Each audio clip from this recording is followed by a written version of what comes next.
Hi, I'm Joanne Leong, and I'm happy to introduce our paper exploring the use of real-time camera filters on embodiments and creativity. With the COVID-19 pandemic, we have seen a large shift towards digital communication. This has opened up a unique opportunity. As opposed to real-world conversations, we now have the ability to view ourselves in our interactions with others.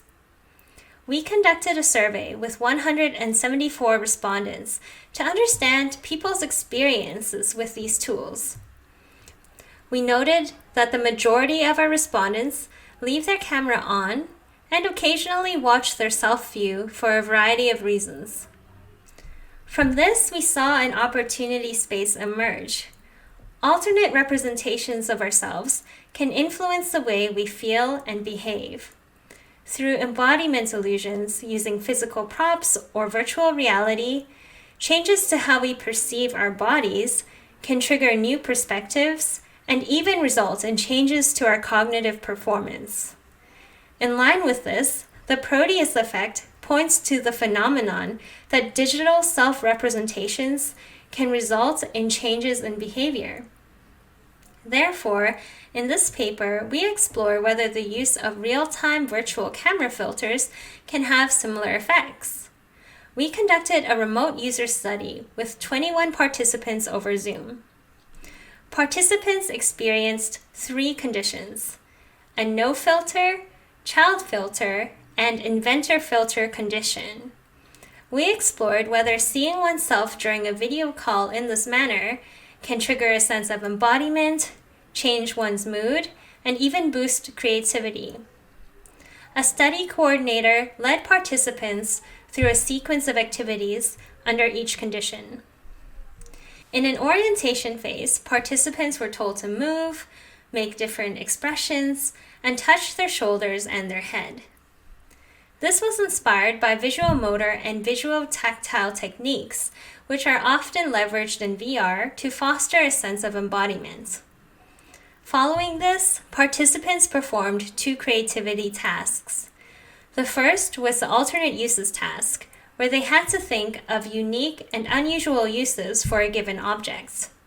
We used SEMDIS to assign a creativity score to each response. Secondly, participants completed a verb generation task, where they had to think of an unusual verb that could go with a given noun. Latent semantic analysis with word2vec was used to assign a score to each response. On average, our participants showed a slight increase in creativity with the filters applied than without. Additionally, we assessed participants' sense of embodiment by having them rate their agreements with provided statements. These were based on the standardized questionnaire proposed by Gonzalez-Franco and Peck. The real camera image triggered higher degrees of embodiment.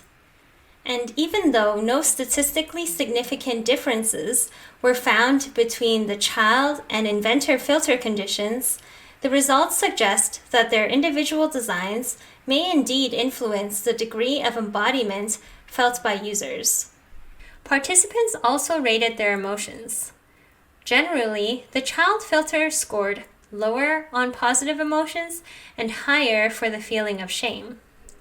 This suggests that the type of filter needs to be considered in the design of such interventions, as it can trigger different moods. Finally, participants were asked to openly comment on their experience.